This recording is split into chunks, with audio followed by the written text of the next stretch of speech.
Assalamualaikum warahmatullahi wabarakatuh. Waalaikumsalam. Kami wartawan dari majalah Sekolah MI Muhammad Gunung Premimaku hendak mewawancarai Bapak Dwi Fitrianto selaku penjaga palang pintu kereta api ini. Sudah berapa lama Bapak bekerja sebagai penjaga palang pintu kereta api? Untuk berapa lama Bapak sudah bekerja? Hampir 2011 sampai hampir 13 tahun, 14 tahun nih, 14 tahun. Hampir 14 tahun. Alhamdulillah hampir 14 tahun. Tidak ada kendala, tidak ada halangan dan diberi keselamatan sampai sekarang bekerja, mudah-mudahan sampai seterusnya tetap diberi keselamatan. Sudah 14 tahun. Apa saja tugas Bapak? Tugas yang Bapak kerjakan yang pertama adalah mengamankan perjalanan kereta api. Yang pertama itu mengamankan perjalanan kereta api. Dan dengan cara itu menutup palang pintu perlintasan sebelum kereta lewat. Dan setelah kereta api lewat lengkap dengan rangkaiannya, membuka kembali palang pintu perlintasan yang telah ditutup tadi. Penjaga palang pintu itu bekerja di bawah kantor apa? Penjaga palang pintu kereta api bekerja itu di bawah kantor yang namanya PT Kereta Api Indonesia, yang masuk perusahaan BUMN, dan itu yang saya kerja itu di stasiun Solo Jebres, di mana itu letaknya di stasiun Kota Solo, dan di bawah naungan PT Kereta Api Indonesia. Apa suka dan duka saat bertugas menjadi penjaga palang pintu? Suka dan duka saat bertugas menjadi penjaga palang pintu, sukanya adalah bisa memberi keselamatan banyak orang, memberi keselamatan bagi pengguna jalan, memberi keselamatan masinis dan penumpang kereta api. Kalau dukanya yang pertama, jauh dari keluarga. Tapi itu sudah dilalui sepanjang 14 tahun, jadi sudah terbiasa, nggak apa-apa. Dukanya bisa dilalui dengan bikin bahagia. Bapak bertugas di pos jaga daerah mana? Kalau Bapak bertugas di pos yang ada di stasiun Solo Jebres, itu letaknya di stasiun Solo Jebres, letaknya di kota Surakarta, kota Solo. Saat piket ada berapa teman jaga Bapak? Kalau saat piket itu cuma satu orang yang bekerja, cuma satu orang, yang tidak ada teman yang lain, ini cuma satu aja nih. Shift jaga biasanya berapa jam dan dalam suatu hari ada berapa shift? Shift jaga biasanya berapa jam? Itu satu shift itu dilakukan 8 jam. Jadi 8 jam dan tidak boleh dilakukan terus-menerus, harus 8 jam.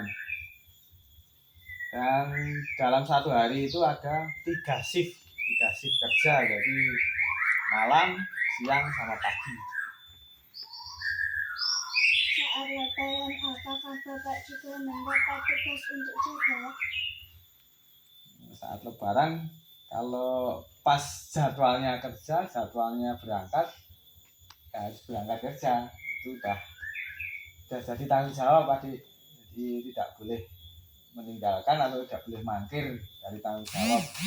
Walaupun saat lebaran pun harus tetap berangkat kerja. Biasanya palang pintu ditutup saat jarak kereta api berapa kilometer dari lintasan? Biasanya palang pintu itu ditutup saat jarak sekitar 7 sampai 8 kilo. Itu setelah ada aba-aba dari petugas PPKA yang di stasiun. Terus setelah ada aba-aba nanti suruh nutup, kita lanjutkan untuk menutup pintu perlintasan. Saat bertugas malam biasanya bagaimana cara menahan ngantuk? Alhamdulillah saat bertugas malam biasanya untuk menahan ngantuk itu ya pinter-pinternya ya dengan cuci muka biar nggak ngantuk, buat jalan-jalan di sekitar pos, jangan satu tempat. Kalau satu tempat kan biasanya ngantuk, harus bisa kalau ada waktu lenggang buat jalan-jalan sedikit di depan atau samping pos, itu biar menghilangin rasa ngantuk biar tidak ngantuk ini. Caranya seperti itu. Pernahkah Bapak saat bertugas terjadi kecelakaan? Alhamdulillah untuk selama Bapak bekerja sampai saat ini belum mengalami kecelakaan, dan mudah-mudahan jangan sampai terjadi kecelakaan gitu.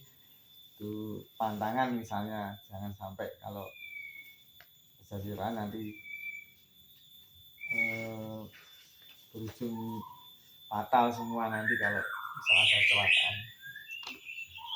Bagaimana tindakan Bapak jika umpamanya terjadi kecelakaan? Misal terjadi kecelakaan, itu yang pertama lapor kepada atasan, bisa dari kepala stasiun atau bisa ke dinas PPKA untuk melaporkan bahwa ada kecelakaan, dan setelahnya nanti bisa untuk menahan kereta yang belakangnya yang mau lewat, itu bisa ditahan terlebih dahulu, bisa di stop terlebih dahulu di stasiun dan tidak bisa melanjutkan perjalanan sebelum kecelakaan yang tadi bisa diselesaikan. Sebetulnya apakah ada sanksi hukum bagi orang yang melanggar palang pintu? Untuk sanksi hukum itu ada biasanya. Untuk sanksi hukum biasanya itu tertulis dalam pasal 114, tertulis dalam pasal 114 Undang-Undang nomor 22, Undang-Undang nomor 22 tahun 2009 tentang lalu lintas dan angkutan jalan. Nah, dendanya dalam pasal 296. Bagi pengendara yang menerobos palang pintu kereta api dikenakan denda maksimum 750.000 dan hukuman penjara maksimum 3 bulan. Itu ada sanksinya. Apakah ada pendidikan khusus untuk pekerjaan di bagian ini dan Bapak dulu sekolah di mana? Untuk pendidikan khusus biasanya ada sekolah di diklat pintu perlintasan, diklat PPKA itu ada biasanya, dan biasanya setiap 4 bulan sekali atau 5 bulan sekali itu ada diklat refreshing PJL, itu penjaga perlintasan, itu dilakukan biar tidak, biar bisa ilmunya bisa terasa kembali. Dan untuk sekolahnya biasanya di Bandung, Bekasi, atau Madiun. Pengalaman apa yang tak terlupakan saat Bapak bertugas? Untuk pengalaman yang tak terlupakan saat Bapak bertugas itu waktu ada orang bunuh diri menabrakkan ke kereta.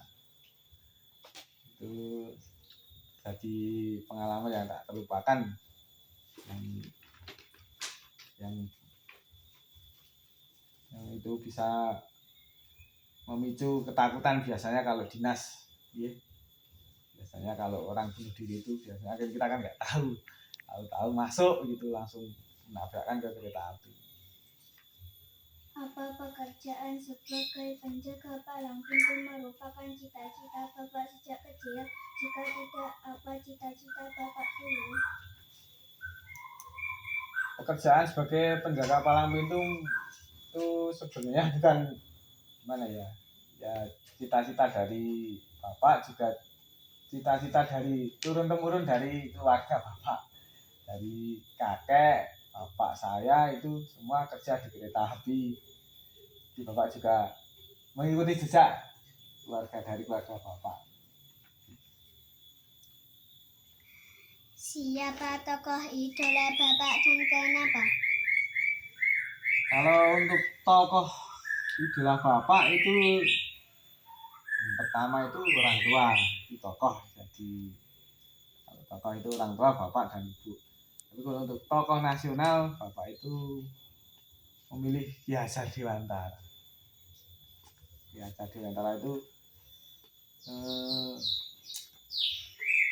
alasannya itu mencetuskan itu apa ya? Mencetuskan Tutwuri Handayani yang punya hati ing asa sing tulodo, ing madya mangkasa Tutwuri Handayani. Nah, itu yang menjadi idola Bapak. Saran untuk teman-teman MI Ma'arif Gunung Pring apa, Pak? Saran untuk adik-adik, untuk teman-teman yang sekolah di MI Gunung Pring, tetap rajin belajar, tetap rajin mengaji, rajin sholat, tetap patuhi peraturan sekolah, tetap melaksanakan apa yang diperintahkan Bapak Ibu guru. Terus semoga ke depan MI Ma'arif Gunung Pring semakin sukses dan terus menjadi contoh untuk sekolah-sekolah yang lain. Demikian wawancara ini. Terima kasih atas waktu dan ilmunya. Wassalamualaikum warahmatullahi wabarakatuh. Waalaikumsalam warahmatullahi wabarakatuh.